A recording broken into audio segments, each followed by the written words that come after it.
যারা আমার চ্যানেলের সাথে যুক্ত বা যারা হোমিওপ্যাথি নিয়ে চর্চা করে এবং সাধারণ মানুষকে অবগতির জন্য আমি এই ভিডিওটি করছি, যাদের ভিডিও করছি তাদের আমি মুখ দেখাবো না আমার নিজের ইচ্ছায়, এবং তারাও দেখাতে রাজি না, ঠিক তো? হ্যাঁ, তুমি কি বলো? দেখাতে রাজি মুখ? একদম না। তো কেউ মুখ দেখাতে রাজি না। ভিডিওটি করবার উদ্দেশ্য অন্য, যে মানুষ যদি চায় তাহলে কীভাবে ভালো হতে পারে, এবং অনেকেই আছে যারা এরকম হয়েও যায়, ধীরে ধীরে জীবনের পরিবর্তন ঘটিয়ে ফেলে, কিন্তু পরিবর্তন থেকে যখন আবার নিজের সুস্থ জীবনে যখন ফিরে আসে তখন কিন্তু তাদের জীবনটা অন্যরকম হয়ে যায়। আমার কাছে এই পেশেন্ট দম্পতি দুজন আমার কাছে উপস্থিত হয়েছিলেন। এই যে ছেলেটি রয়েছে এর মাইগ্রেনের জন্য। কেমন মাইগ্রেনে ব্যথা হতো তোমার আগে? প্রচণ্ড পরিমাণে মাইগ্রেনে ব্যথা। একটু জোরে বলো। প্রচণ্ড মাইগ্রেনে ব্যথা হতো, মানে কখন ব্যথা হবে কিছু বুঝবে না। আমার কাজকর্ম সব কিছুই প্রায় মানে একটা খারাপ পরিস্থিতির দিকে চলে যাচ্ছিলো। এই জন্য আমার নানারকম সময় নানারকমভাবে কাস্টমারদের সঙ্গে এক এক সময় খারাপ মানে ব্যবহার পর্যন্ত করে ফেলেছি, এরকম একটা পরিস্থিতি গেছে। তোমার ব্যথাটা কদিন বাদে বাদে হতো আগে? প্রায় ডেলি, প্রত্যেক দিন, প্রায় ডেলি প্রত্যেক দিন ব্যথা হতো। এবং এই ব্যথার জন্য সে কিন্তু চারিপাশ থেকে অনেক ওষুধপত্র খেয়েছে, কিন্তু তাতে কোনো লাভ হয়েছে কি? না, কোনো লাভ হয়নি। মাত্র আমার কাছে আজ থেকে ক মাস আগে এসেছিল, 1 মাস আগে একবার ওষুধ খেয়েছো। ওষুধ খাওয়ার পরে তোমার কি মনে হচ্ছে এখন? আগের থেকে অনেক ভালো আছি।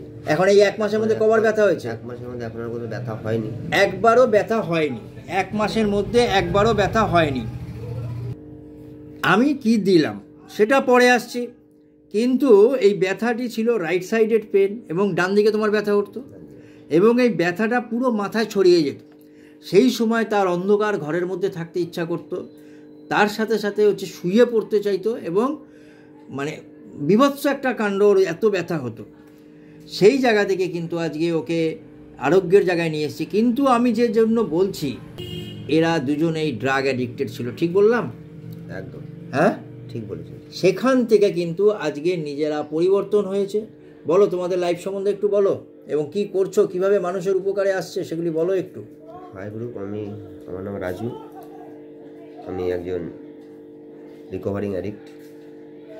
তো বিগত দিনে আমি নেশার মধ্যে ধীরে ধীরে যুক্ত হয়ে পড়ি।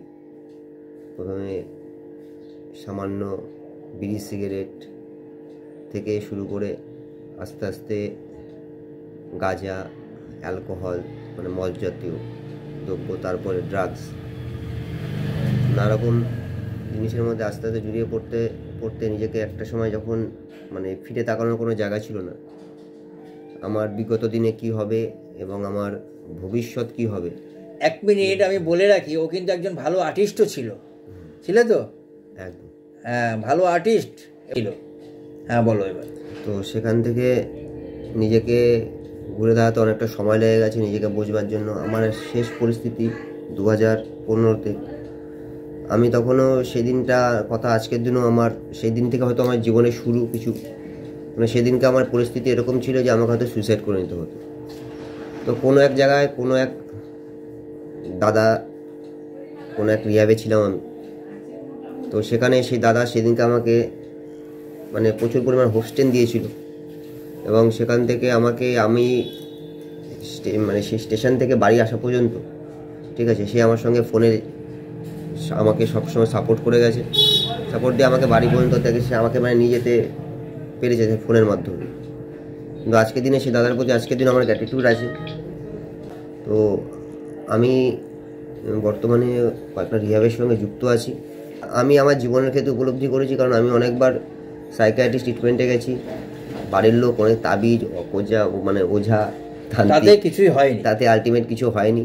যখন মানে আমি যখন আমার শরীর খারাপ হতো আমি হসপিটালে, এখন তো তুমি মোটামুটি যারা অ্যাডিক্টেড হয়, হ্যাঁ, এখন আমি ইনপুট নিই অ্যাডিকশন সম্বন্ধে, এবং অ্যাডিকশানের একটা মানুষের অ্যাডিকশানের সময় তার কী কী পরিস্থিতি থাকে, এবং সেখান থেকে সে কীভাবে বেরিয়ে আসতে পারবে, এবং সে চেষ্টা করলে, সে যদি নিজে চেষ্টা করে এবং সেই কথাগুলো তারা মেনে চলে, তাহলে একটা মানুষ, একজন অ্যাডিক্ট, সে নিজেকে একটা সুস্থ পথে চালনা করতে পারে। তো তুমিও তো এখন মোটামুটি অনেক সুস্থ, মানে এখন তো এই সমস্ত নেই, অ্যাডিক্টেডের মধ্যে নেই, ও এখন ব্যবসা করছে এই ওয়াইফও বসে রয়েছে, কিছুদিন আগেই দুজনে সংসার পেতেছে, খুব ভালো এরা দুজন, এবং আমার কাছে আজকে এসছে। আমি সেই জন্যই ভিডিওটি ওকে পারমিশন নিয়েই করলাম যে ওর ভয়েসটা যাতে নিতে পারি, ওকে দেখালাম না। এবার আমি বলি যে ওকে আমি কী ওষুধ দিয়েছিলাম। ওকে আমি সেদিনকে দিয়েছিলাম, কিন্তু যে ওষুধটি, তার আগে সিমটমসগুলি বলে রাখি।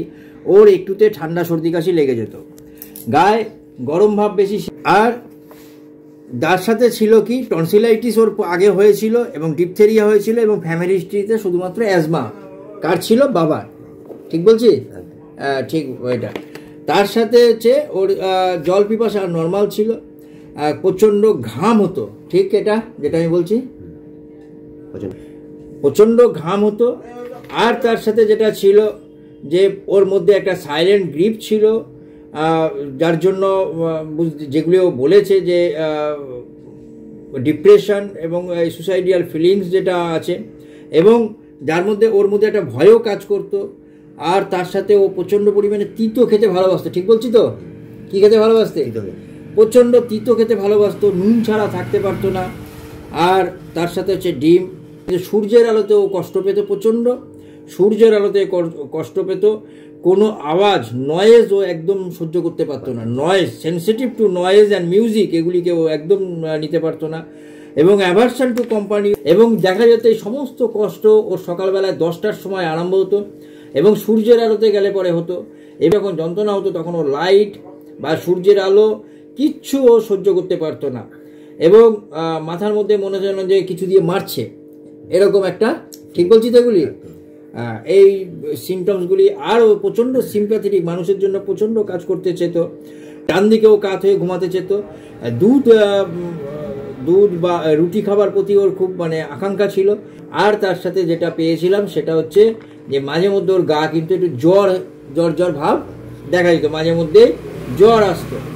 এই সিমটমসগুলির উপরে নির্ভর করে আমি সেদিনকে ওকে দিয়েছিলাম ন্যাট্রামিউর 0/1।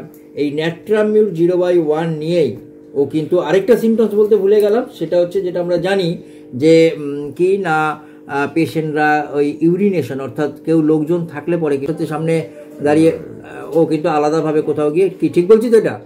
হ্যাঁ। তো এই সিমটমসের উপরে নির্ভর করে ন্যাট্রামিউর 0/1 দিয়েছিলাম, তাতেই ও আজকে 1 মাস ধরে ভালো।